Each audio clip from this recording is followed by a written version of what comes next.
오늘 참 많이들 오셨는데요. 잘들 오셨습니다. 환영합니다. 애터미는 모든 분들이 성공할 수 있는 객관적 조건을 모두 갖추고 있습니다. 저 영감탱이가 지 회사니까 그러겠지. 근데 그런 게 아니고 저는 경제학자입니다.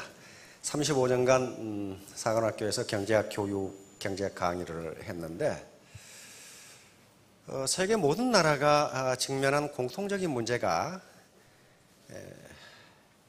잡 문제, 다시 말하면 이 직장 문제예요. 일자리 문제, 일자리와 소득 분배 문제예요. 이것 때문에 1% 또 99% 문제가 나오고 각국의 사회가 불안정한 게 이 문제 때문에 그렇습니다.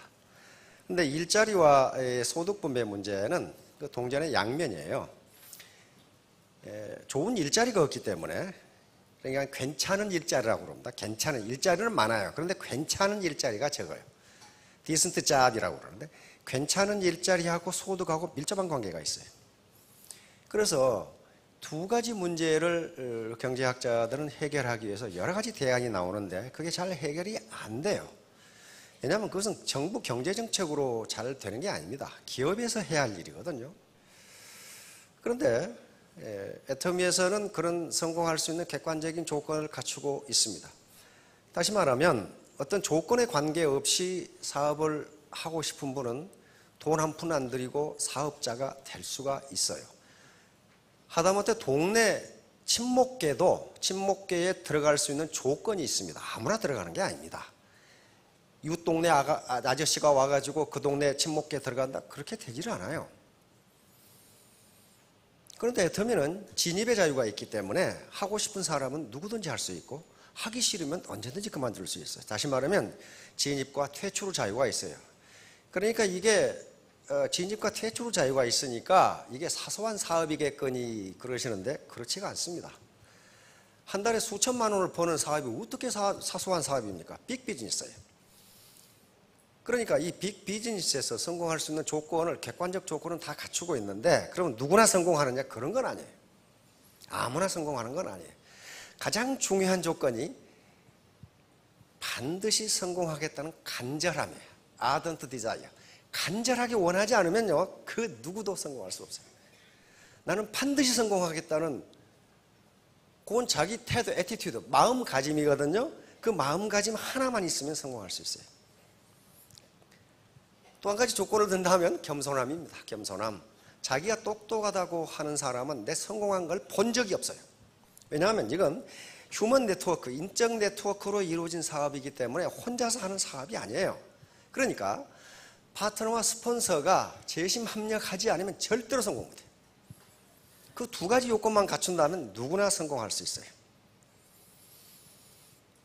마지막 액세서리로는 우리 지금 좀 몸이 좋지 않으신 분 않다고 지금 뉴스에 봤는데 소설가 이회수 선생이 존버 정신이라고 하는 게 있습니다. 그 정신이 뭔지 처음 오신 분은 도대체가 모를 텐데 아주 형이사학적이고 아주 깊은 철학적 의미가 있는 정신이 존버 정신이에요. 존나게 버티는 정신이에요. 그러니까 이게 포기하지 마시고 끝까지 버티세요. 자, 오늘 제가 잡은 제목은 줄탁동시입니다. 큰 옥편을 찾으면 이자가 나옵니다. 이 줄자거든요. 줄자인데 컴퓨터에서 이자를 찾으면 안 나올 수가 있어요. 이게 컴퓨터에서는 뭘 찾아야 이자가 나오냐면요. 컴퓨터에서는 최자를 찾으면 나옵니다. 여기서 줄은 의성어입니다. 의성어로 닭이, 어미닭이 달걀을 품으면은 안에서 여러 가지 이제 생리 활성이 일어나서 병아리가 알을 깨고 나올 시기가 되면은 병아리가 안에서 껍질을 탁탁탁 두드린답니다. 이것을 중국인들이 듣기는 줄줄줄 그렇게 들었어요. 그래서 여기서 줄은 병아리가 껍질을 깨고 나오기 위해서 어미닭에게 보내는 신호예요. 안에서 줄줄줄 하면은 그 소리를 듣고, 요 탁은 쫄탁단인데요, 여기서는 의성어로 탁탁탁 그 말이에요. 어미닭이 그 소리를 듣고 밖에서 탁탁탁 하고 쪼아주는 겁니다. 그러면 껍질이 깨지면서 병아리가 살아서 나옵니다. 그래서 줄과 탁이 동시에 이루어져야 이 병아리가 생명을 얻고 살아갈 수가 있어요. 만약에 안에서 병아리가 줄줄줄 하고 신호를 보냈는데 어미닭이 탁탁탁 하면서 맞장구를 쳐주지 않으면 안에서 죽는다 그 말이에요. 반대로 안에서 병아리가 신호도 안 했는데 밖에서 깨버리면 어떻게 되겠어요? 여기서 또 죽는다 그 말이에요. 그러니까 줄과 탁은 동시에 이루어져야 생명을 탄생할 수가 있어요. 이게 줄탁동시입니다. 이것이 원래 선가, 다시 말하면 참선을 하는 이 데서 쓰는 말인데, 이것이 일반으로 나오면서 스승과 제자 사이의 관계, 지도자와 팔로워의 관계, 애터미 같으면 스폰서와 파트너와 관계가 줄탁동시가 돼야 돼. 다시 말하면 상호작용이 있어야 돼. 인터랙션. 상호작용이 있어야 성공할 수 있지, 어느 한쪽의 힘만 가지고는 살아남을 수가 없다 하는 게 줄탁동시입니다. 자, 배우는 자와 가르치는 자의 관계도 똑같아요. 배우는 자가 배우고 싶은 마음이 있고 가르치는 자가 가르치고 싶은 마음이 없다면 그 교육은 효과가 없다 하는 게 줄탁동시예요. 그러니까 파트너가 성공하고 싶은 마음이 있고 스폰서나 회사도 고객을 성공시키고자 하는 마음이 있을 때만 성공한다. 파트너 자신이, 즉 사업자 자신이 간절하게 성공하고자 하는 마음이 없고 회사를 경영하는 사람이 사기쳐서 돈 벌 생각만 있다면 절대로 아무도 성공 못한다는 것이 줄탁동시예요. 두 개가 맞아야 돼요. 두 개가. 바로 애터미 사업에 비유하면 병아리를 누구라고 볼 수 있냐면 신규 사업자나 파트너 또는 신규 고객을 병아리라고 볼 수 있고, 기존 사업자나 스폰서의 관계는 어미닭이라고 할 수가 있어요. 만일에 신규 사업자나 고객이 줄줄줄 하고 이거 사업 어떻게 합니까? 이 제품 어떻게 설명합니까? 어떻게 신규 사업자를 리크루팅 합니까? 하고 물어봤을 때 스폰서가 탁탁탁 하면서 가르쳐 줘야 둘 다 성공한다. 둘 다 살아난단 말이에요. 그런데 어떤 케이스가 있냐면은 맨 나무 탓만 하는 사람이 있어요. 지금도 가끔 저한테 편지가 와. 요것은 열어서 안 되고 저것은 절여서 안 되고 전부 안 되는 것만 적어가지고 와요. 그 사람은요, 뭘 해도 성공 못해. 이건 성공하기 위해서 줄줄줄 하는 것이 아니고 엉뚱한 짓거리 하는 거란 말이에요. 절대로 성공 못합니다.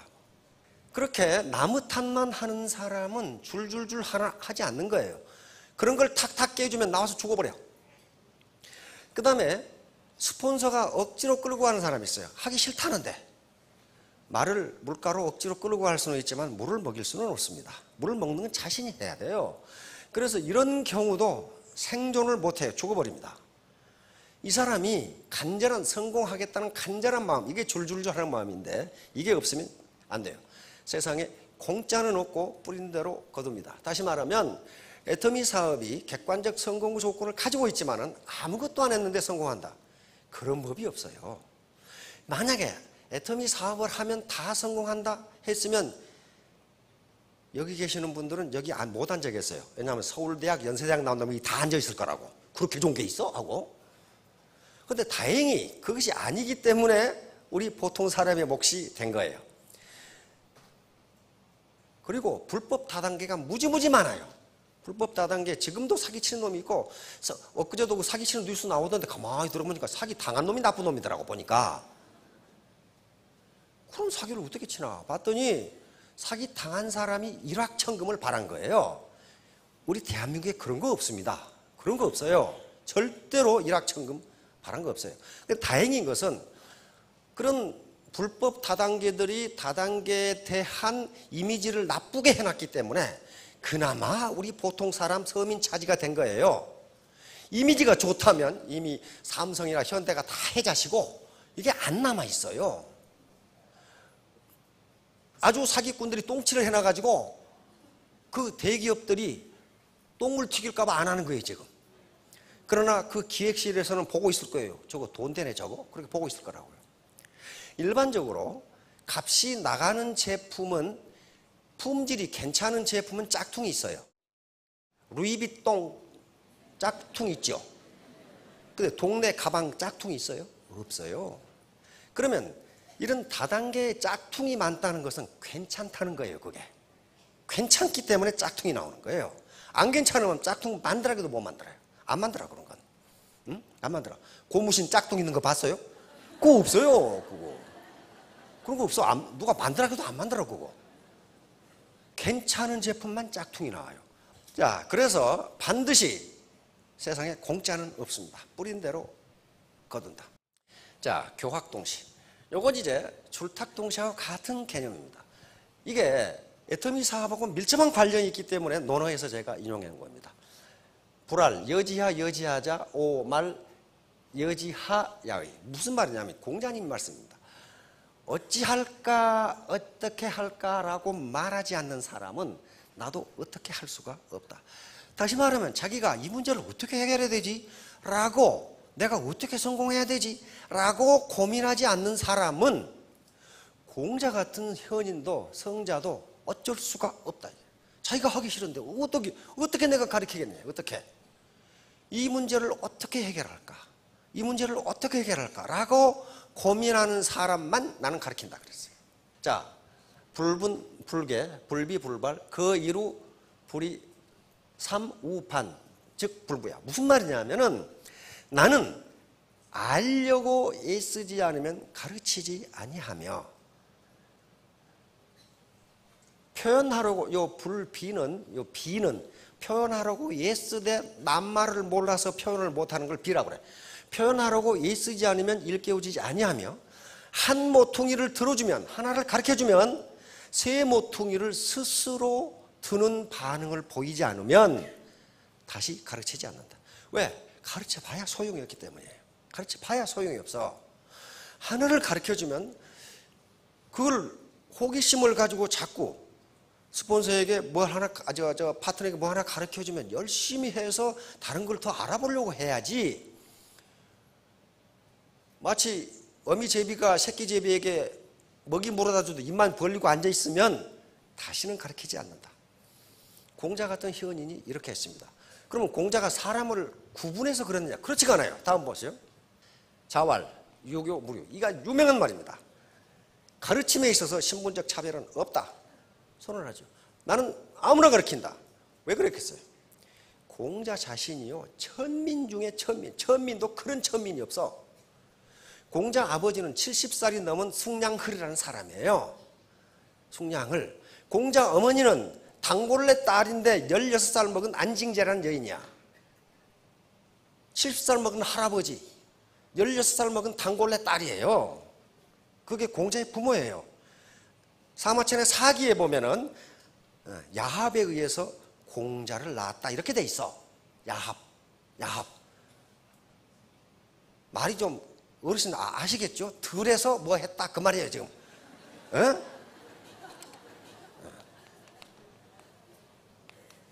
이거란 말이에요. 그런데 숭냥흘은 벌써 마누라가 둘이나 있었어, 본처가. 그러니까 공자는 천민 중에 천민. 그 당시 단골레라는 게, 무당이라는 게 천민이죠. 그런데 아버지는 70이 넘고 어머니는 16살이야.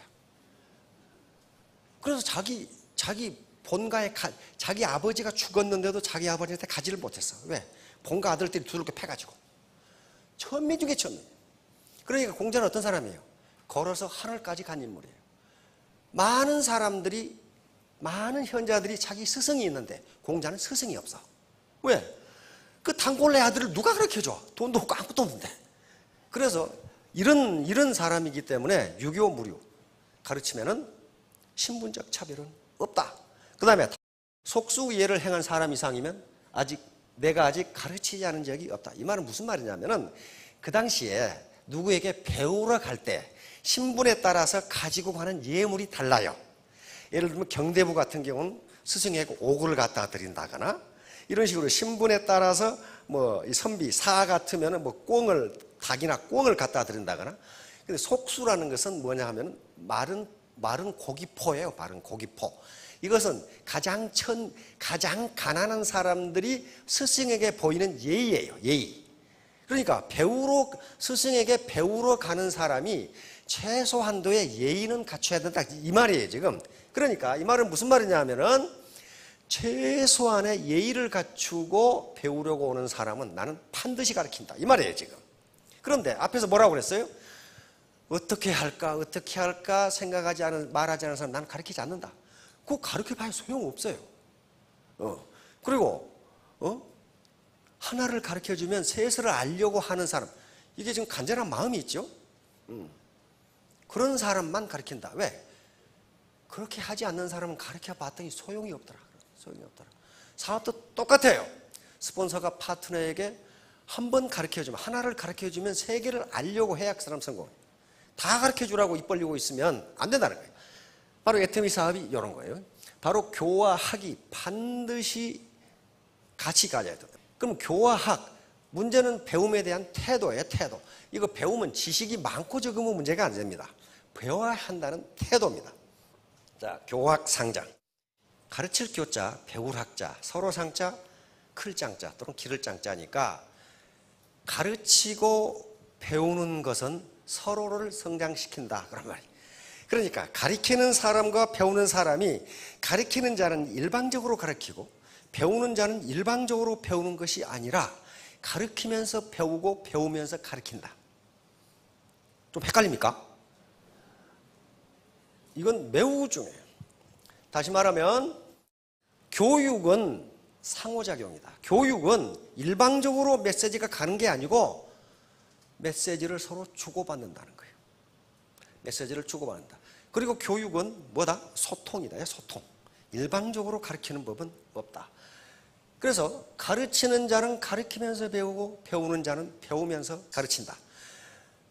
이게 아주 교육의 본질이에요. 이 말이 무슨 말이냐 하면은 배우지 않으면 자기가 모르는 것이 뭔지를 모른다는 거예요. 다음에 가르쳐보지 않으면 가르친다는 일이 얼마나 어렵고 자기가 모르는 것이 얼마나 많은지를 알지 못한다. 그런 말이에요. 그러니까 배우는 자는 가르치는 스승으로부터 자기가 모르는 것이 얼마나 많다는 걸 그때 알게 된다는 거예요. 가르치는 자는 가르쳐 보니까 자기가 모르는 것이 얼마나 많다는 걸 그때 알게 된다는 말이에요. 그러니까 가르치는 자는 가르치면서 배우고 배우는 자는 배우면서 가르친다. 스승을 가르치잖아요. 그 말이에요. 자, 그것을 효학반이라고 그러는데 여기서 바로 이 사람들이 그 사람들입니다. 이거 소크라테스인데, 소크라테스가 그 당시 그리스에 델파이라고 하는 신전이 있었는데 그 신탁으로 유명합니다. 아주 영험한 신탁이에요. 그 델파이에 가서 소크라테스 친구가 신탁을 받았는데 그리스에서 가장 현명한 사람은 소크라테스다 이렇게 나왔어. 소크라테스가 깜짝 놀랐어. 자기는 모르는 것이 많고 그 당시 아테네 시내에는 자기가 제일 똑똑하다고 하는 현자들이 많은데 어째서 나 같은 놈이 현자냐 이렇게 나온 거예요. 그래서 자기가 똑똑하다고 하는 사람들을 가서 만나봤더니 다 바보들이라 그 말이에요. 어떤 바보냐? 자기가 뭘 모르는지를 모르는 바보들이라 그 말이에요. 그런데 소크라테스는 그들보다 하나 나은 게 자기가 뭘 모르는지를 안다 그런 말이에요. 다른 놈들은 자기가 똑똑하다고 그러는데 지가 뭘 모르는지를 몰라. 그러니까 한 가지를 몰라. 그래서 소크라테스가 가장 현명하다 이렇게 나온 거예요. 자, 뉴턴은 근데 고전 물리학을 완성한 사람입니다. 이 사람은 뭐라고 그랬어요? 천재 중에 천재인데 우리가 아는 것은 물방울이요 모르는 것은 바다이다 그랬어요. 우리가 아는 것은 바다에 물방 하나도 못하다. 이런 태도를 가졌기 때문에 고전 물리학을 완성한 사람이 됩니다. 그 다음에 아인슈타인이 있죠. 아인슈타인.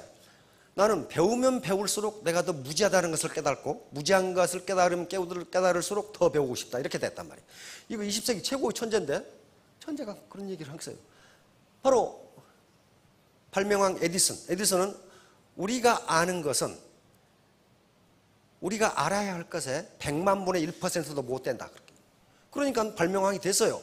그 다음에 이 볼테르는 자기가 똑똑하다고 생각하는 놈은 진짜 바보다. 그렇게 혹시 그분 계세요? 나는 굉장히 똑똑하다. 그 진짜 바보예요. 진짜 바보. 근데 요걸 최근에 미국 경영학 교수가 또 실험을 했더라고. 그 실험 안 해도 알겠구만은. 실험을 해서 쑥 임상 실험을 해보니까 진짜 똑똑한 사람은 자기가 모르는 것이 많다고 생각하더라 이게. 그러니까 모르는 것이 많다고 생각하니까 어떻게 합니까? 계속 공부를 해. 계속 다른 사람 말을 들어. 근데 바보는 자기가 무지 똑똑하다고 생각하고 있더라 이거야. 그러니까 다른 사람 말도 안 듣고 공부도 안 해. 그러니까 시간이 갈수록 그러면 바보가 되더라 이게. 그런 개념이에요. 그러니까 이건 현재 지식의 많고 적음의 문제가 아니고 배움에 대한 태도예요. 효학반. 이것은 서경애라는 책에 나오는데 효학반은 교학반이라고. 가르치는 것은 배우는 것이 절반이다. 그럼 똑같은 말이에요. 가르치는 것은 제가 가르치지만은 가르치는 것은 배우는 것이 절반이에요. 여러분들이 저를 가르친다. 그러니까 서로 가르치고 배운다는 건 상호작용이지 일방적으로 메시지가 가는 게 아니다. 열명이라는 서경에 나와 있는 열이라는 재상 이름이고 이건 무정이라는 임금이 명했다 그래서 열명인데 여기에 앞에 글에 세 가지가 나옵니다. 열이라는 재상이 상나라 임금이 무정에게 황제예요. 황제에게 하는 말이 많은 사람의 의견을 들어야 합니다. 황제한테 얘기한 거예요. 황제한테. 그러니까 황제면 그 당시에 황제면 어떻습니까?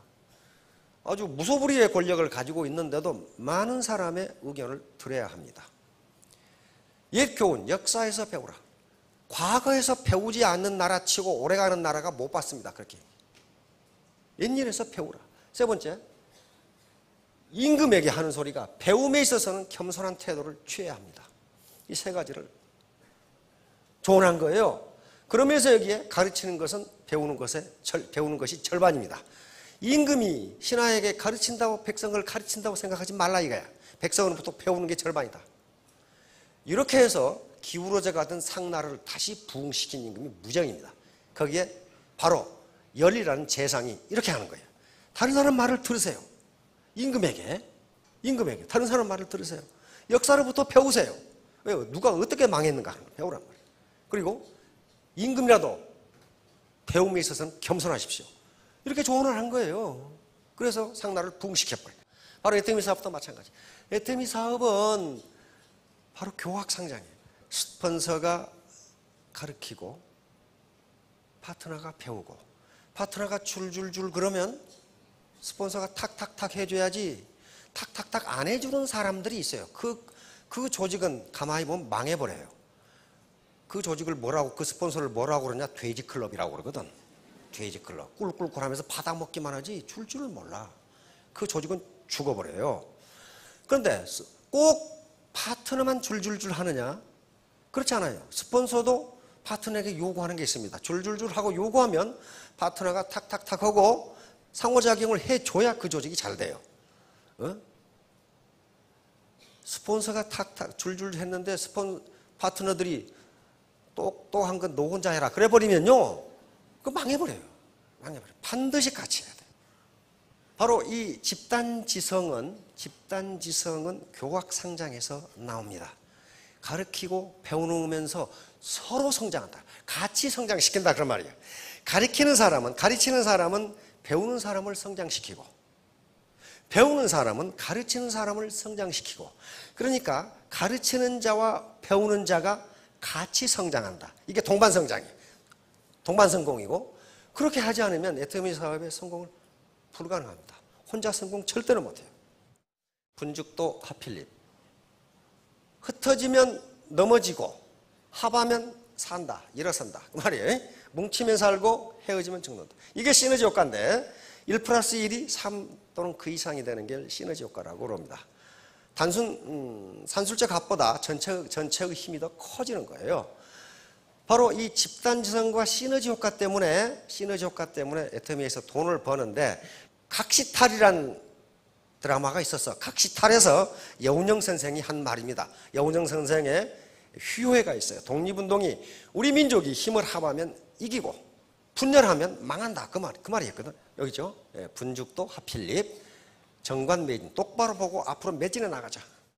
예, 이 말은 원래 벤자민 프랭클린이 한 말입니다. 벤자민 프랭클린이 Join or Die라고 필라델피아 가제트 신문에 이렇게 그림과 함께 요게 이렇게 잘라지면 죽는다. 요 말을 인용한 분이 6.25 한국전쟁 때 이승만 대통령이 이 말을 해서 아주 그 당시 구호로 썼습니다. 우리는 이걸 줄줄 외우고 다녔어요. 그냥 뭉치면 살고 흩어지면 죽는다.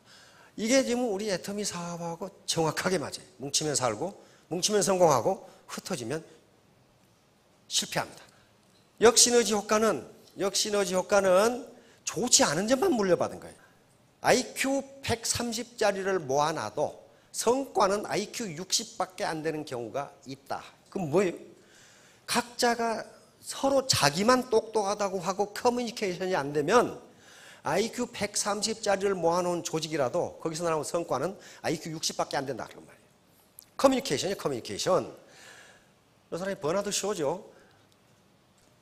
어떤 미모 여인이 버나드 쇼에게 편지를 보냈죠. 선생님의 그 좋은 머리와 내 미모를 합하면 거기서 아들이 나온다면 머리 좋고 잘생긴 아들이 나올 겁니다. 결혼하자. 그랬단 말이에요. 그러니까 버나드 쇼가 편지를 뭐라고 보냈어요? 당신의 그 나쁜 머리와 내 못생긴 얼굴이 합한 아들이 나오면 어떨 건데요? 자, 시너지 효과. 시너지 효과는 바로 1+1이 3 이상이 되는 것인데요. 가장 전형적인 것은 청춘 남녀가 결혼해서 아이를 낳는 게 시너지 효과입니다. 1+1이 2가 돼야 되는데 3이 되잖아요. 4가 되잖아요. 이때 반드시 이질적인 것이 만나야 돼요. 남자와 남자가 만난다거나 여자가 여자가 만나면 절대로 3이 되지 않습니다. 그래서 반드시 시너지 효과는 언제 나타나느냐? 다른 이질적인 요소가 만날 때 나타나요. 뉴욕이라든가 런던이라든가 파리라든가 하는 데가 패션 도시입니다. 그런데 우리 프로야구가 시작되면은 미국에서 스카우터들이 우리 야구장에 와서 야구 구경을 해서 유망한 선수를 뽑아서 이 미국의 메이저리그에 팔아먹는단 말이에요. 그러면 이제 이 슈퍼모델 스카우터들도 슈퍼모델을 스카우트하기 위해서 전 세계를 돌아다닌답니다. 그러면 슈퍼모델 이 스카우터들이 그러면 뉴욕이나 뭐 프랑크푸르트나 런던이나 무슨 또 이 파리 패션쇼에 가느냐? 그렇지가 않다고 그래요. 뭘 보냐 하면은 역사책을 보고 역사적으로 어떤 지역이 가장 침략을 많이 당했는가? 그리고 가장 개방적인 지역이었던가? 거기에 혼혈이 많아. 혼혈이. 피가 여러 번 섞인, 여러 민족하고 섞인 혼혈이 많은데 그 혼혈이 아주 기가 막히다는 거예요. 여기 보듯이 키가 늘씬하고 얼굴이 예쁘고 몸매가 아주 좋고 그 다음에 머리까지 좋답니다. 그래서 뉴욕타임스에서 조사를 해봤어요. 조사를 해봤더니 세계 슈퍼모델의 대부분은 혼혈이다 이렇게 결론을 했어요. 순혈은 계속 열성만 나온다. 그런데 유전학적으로 그것이 왜 그러는가는 아직 결론을 못 내리겠어요. 왜 그런 현상이 나타나는지. 이제 늑대소년 이야기는 늑대가 기르다가 나중에 사람이 길러봤더니 어떻게 되더라? 배우지 못하더라. 다시 말하면 이렇게 전체 미팅 시스템에 참여하지 않고 집에서 혼자 있는 사람은 결코 애터미 문화를 배울 수 없다는 게 늑대소녀 이야기가 준 교훈이에요. 나중에 데려다가 앞만 가르쳐봐도 안 되더라는 거예요. 그릇을 잡는데 1년 반을 교육시켰더니 겨우 그릇을 잡더라는 거예요.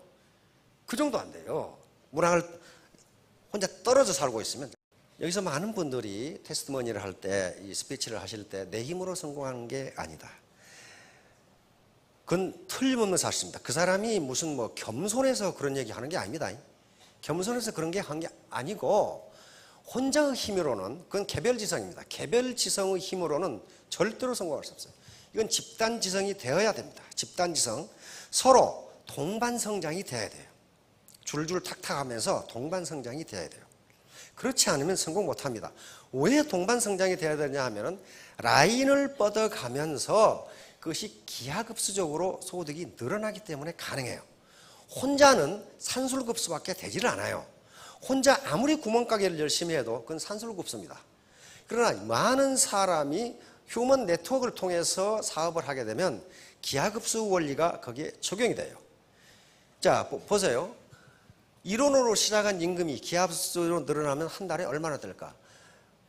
어떤 구두쇠 사장님이 임금을 주기 싫어해. 그러니까 한 청년이 가서 저는 임금을 오늘은 1원 받고 내일은 2원 받고 모레는 4원 받고 2배씩 받겠습니다. 30일 계산 보니까 600원이면 되겠거든? 그러니까 그러자 그랬어요. 그런데 보세요. 어떻게 되는가 보세요. 예. 열흘이 지나도 500원밖에 되지 않았고 이게 구성이니까 열흘 지난 거죠. 열흘이 지나도 500원밖에 안 되니까 1,500원 되겠구만. 그런데 날이 갈수록 어떻게 됩니까? 25일이 되니까 1,677만 원이 돼요. 30일이 되니까 5억이 넘어요.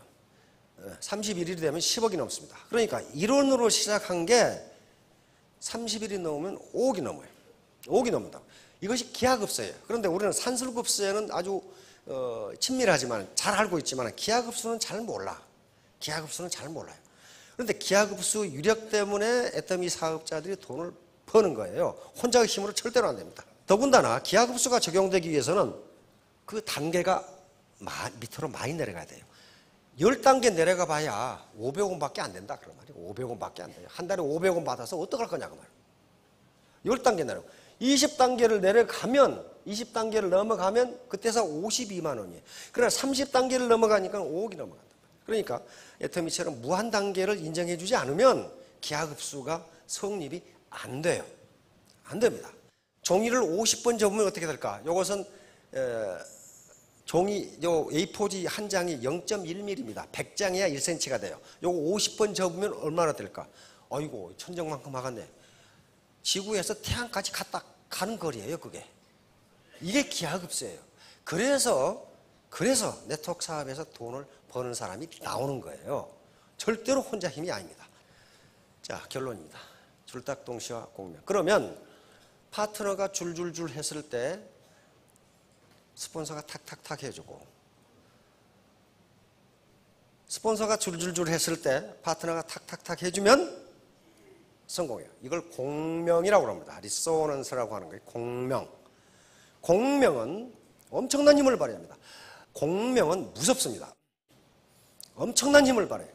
그러니까 주파수가 같으면, 스폰서와 파트너의 주파수가 같으면 공명이 일어나서 전업주부가 5천댁이 된다고요.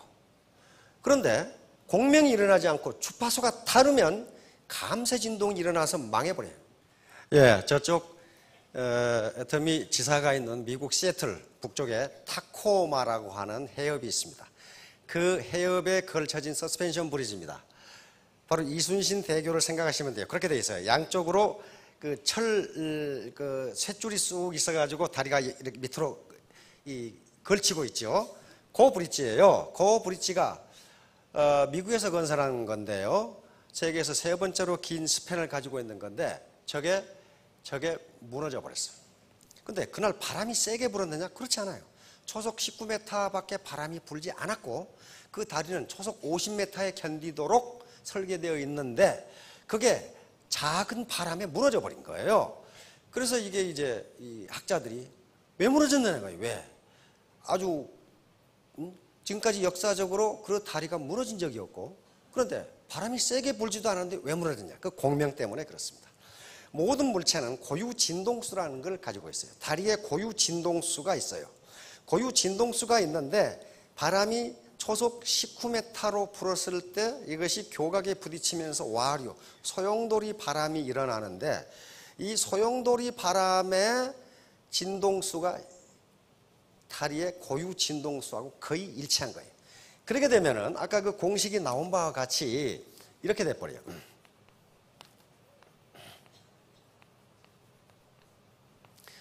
이것은 바람의 속도입니다. 바람의 속도니까 0.19밖에 되질 않아요.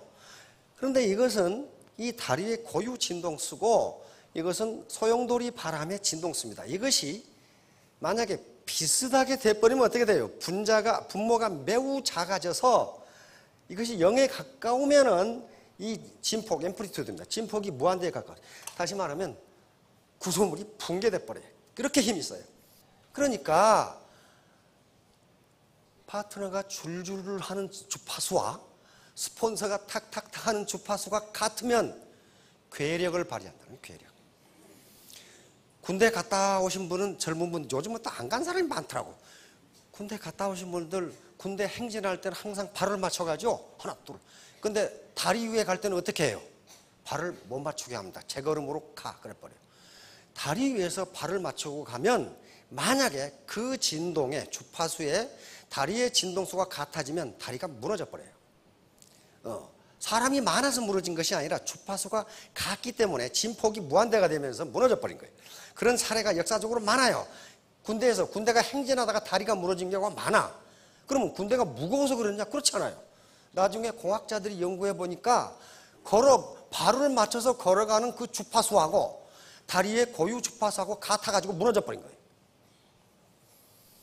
근데 주파수가 다르면 어떻게 돼? 감쇄 진동을 해요. 감쇄 진동. 진동이 점점 작아져. 파트너가 줄줄줄 그래 탁탁탁 해줘야 되는데 툭툭툭 그러면 안 된다 이거야. 예?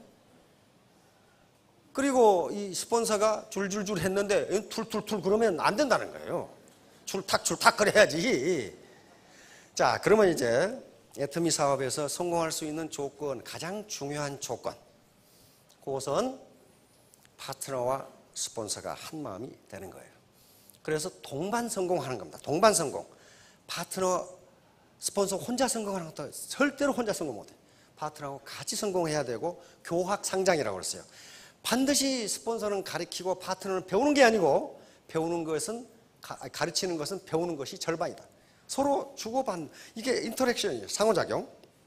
자, 그러면 이제 문제는 태도가 가장 중요해요. 태도, 마음가짐이 가장 중요하다. 여기서 지식이라든가 또는 무슨 이 스펙이라든가 캐리어가 중요한 게 아니고 바로 능력은 1%만 있으면 돼요. 나머지 99%는 태도와 관계되는 겁니다. 그럼 이걸 합하면 100점이 돼서 전부 성공합니다. 이제 결국은 저 태도를 좋게 갖는다. 다시 말하면 애티튜드가 좋다. 그 말은 신사숙녀가 된다. 우리가 지향하는, 애터미가 지향하는 최종 목표는 신사숙녀가 되는 겁니다. 그래서 이것은 신사숙녀는 어떤 사람이냐? 인품과 능력을 동시에 갖춘 사람이에요. 마음은 좋은데 능력이 없다. 그건 이웃집 할아버지예요.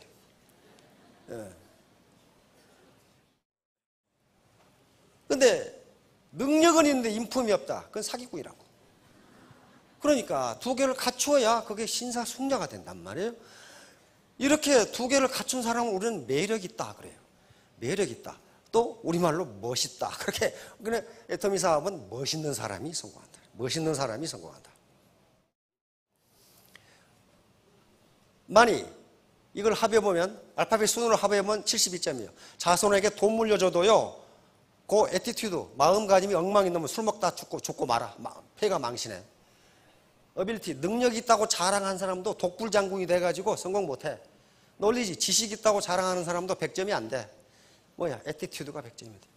겸손한 태도로, 그 다음에 반드시 성공하겠다는 간절한 마음을 가지시면 3년 후, 5년 후에 전부 월천댁 이상이 되실 겁니다. 예, 감사합니다.